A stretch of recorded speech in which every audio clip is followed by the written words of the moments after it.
Buenas noches. Hoy me he encontrado, después de casi 8 años sin vernos, a un compañero de trabajo donde en aquel entonces coincidimos. Yo estaba como jefe ejecutivo en un hotel y él estaba como jefe de partida. Y me acuerdo perfectamente cuando le he visto la cara, y él se ha acordado perfectamente de mí, que poco antes de separarnos, hace 8 años, él decidió dejar la empresa donde estábamos trabajando, es decir, el hotel, y quiso emprender. Quiso poner en marcha una idea, que estaba muy ilusionado, un negocio, y yo recuerdo que lo animé a que lo hiciera. Incluso le di algunos tips que le podían servir en el camino del emprendimiento. Al preguntarle hoy, cuando me lo he encontrado, que cómo estaba, que cómo le iba el negocio y demás, me dijo que estuvo 1 año y medio, no llegó a 1 año y medio, y volvió a los hoteles. Me lo dijo con la cabeza baja, triste, desmotivado y quizás un poco avergonzado también, porque recuerdo que tuvimos conversaciones importantes en las que, insisto, yo le animaba a que lo hiciera y él estaba muy emocionado. Y a raíz de esto os quiero contar una historia, un cuento. Hoy la reflexión va a ser un cuento, el cuento del elefante encadenado, que viene a decir lo siguiente. Cuando yo era pequeño me encantaban los circos, y lo que más me gustaba de los circos eran los animales.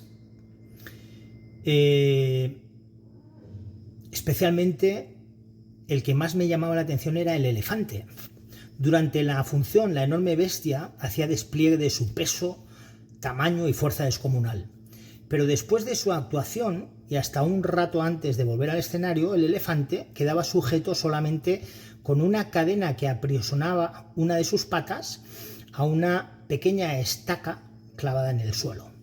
Sin embargo, la estaca era solo un minúsculo pedazo de madera enterrado unos centímetros en la tierra.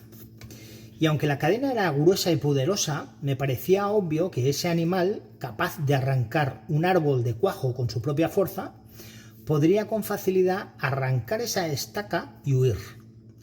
El misterio es evidente. ¿Qué lo mantiene entonces? ¿Por qué no huye? Cuando tenía 5 o 6 años, yo todavía confiaba en la sabiduría de los grandes. Pregunté entonces a algún maestro, a algún padre o algún tío por el misterio del elefante. Alguno de ellos me explicó que el elefante no se escapaba porque estaba amaestrado. Hice entonces la pregunta obvia: si está amaestrado, ¿por qué lo encadenan? No recuerdo haber recibido ninguna respuesta coherente a esa pregunta. Con el tiempo me olvidé del misterio del elefante y de la estaca, y solo lo recordaba cuando me encontraba con otros que también se habían hecho esa misma pregunta. Hace algunos años descubrí que, por suerte para mí, alguien había sido lo bastante sabio para encontrar la respuesta. El elefante del circo no escapa porque ha estado unido a una estaca parecida desde que era muy pequeño. Cerré los ojos y me imaginé al pequeño recién nacido sujeto a esa misma estaca. Estoy seguro de que en aquel momento el elefantito empujó, tiró, sudó, tratando de soltarse. Y a pesar de todos sus esfuerzos, nunca lo logró. La estaca era ciertamente muy fuerte para él. Juraría que se durmió agotado y que al día siguiente volvió a probar, y también al otro y al que le seguía. Hasta que un día, un terrible día para su historia, el animal aceptó su impotencia y se resignó a su destino. Este elefante enorme y poderoso que vemos en el circo no se escapa porque cree, el pobre, que no puede. Él tiene registro y recuerdo de su impotencia, de aquella impotencia que sintió poco después de nacer. Y lo peor es que jamás se ha vuelto a cuestionar seriamente ese registro. Jamás de los jamases intentó poner a prueba su fuerza otra vez. Uno de los cuentos más reconocidos de Jorge Bucay. Esta narración nos cuenta cómo nuestros recuerdos y experiencias previas pueden darnos conocimientos, pero también generar estancamientos y bloqueos importantes.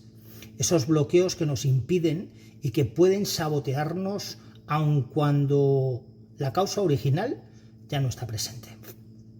Esta narración, este cuento, nos empuja a seguir intentándolo, ponernos a prueba, y a pesar de que lo que hayamos vivido pueda habernos hecho creer que no podemos hacerlo. Y por supuesto, le invité a tomar un café y a volver a intentarlo, porque estoy seguro que lo va a conseguir. Buenas noches.